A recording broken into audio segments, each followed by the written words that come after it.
Good morning this Monday, the 17th of February. I'm Grady Wolf, market analyst with Bell Direct.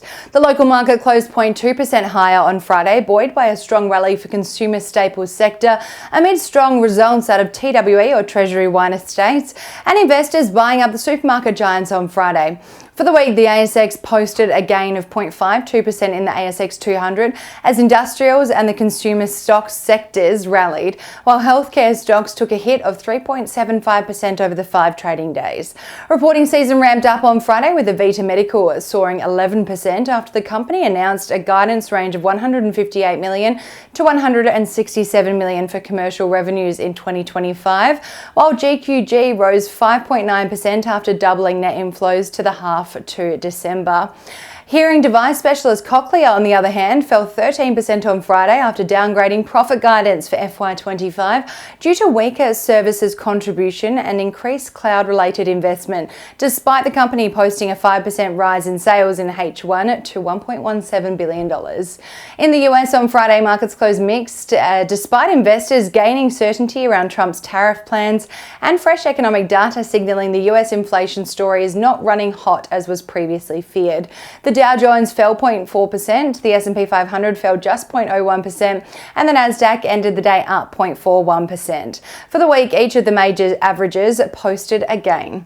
The latest US inflation reading out last week showed core inflation rose more than expected in January by 0.4% month on month and 3.3% year on year, while the overall inflation rate rose to 3% year on year. While retail sales in the US fell 0.9% in January month on month, which was more of a decline than markets were expecting. In Europe on Friday, markets pulled back from record highs earlier in the week. The Stoxx 600 fell 0.24%. Germany's DAX lost 0.44%. The French CAC rose 0.18%. And in the UK, the FTSE 100 ended the day down 0.37%. Asia markets closed mixed on Friday as investors assessed President Trump's reciprocal tariff plans, but that he did not enact levies immediately. China's CSI index rose at 0.87%. Hong Kong's Hang Seng rose 3.48%. South Korea's Kospi index gained 0.31% and Japan's Nikkei fell 0.79%. Ahead of Monday's trading session here in the ASX, the SPI futures are expecting the local market will open the day down 0.61%. On the commodities front this morning, oil is trading 0.77% lower at $70.74 a barrel. Gold is down 1.73% at $2,880.76 an ounce.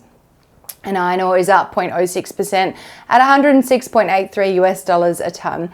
The Australian dollar has strengthened against the greenback to buy 63.51 US cents, 96.63 Japanese yen, 50.47 British pence, and 1 New Zealand dollar and 11 cents. On the reporting season calendar today, Horizon, Bendigo and Adelaide Bank, BlueScope Steel, Lend-Lease Group, and A2 Milk will release results. And now let's dive into some trading ideas for your consideration today. Bell Potter has upgraded Pro Medicus from a hold to a buy rating and have increased a 12-month price target on the leading diagnostic imaging healthcare provider following the release of the company's first half results. Despite PME reporting a small miss on earnings, the outlook remains strong with 10 contract announcements and strong growth in the cardiology space expected. The analyst sees strong upside potential for the company in H2.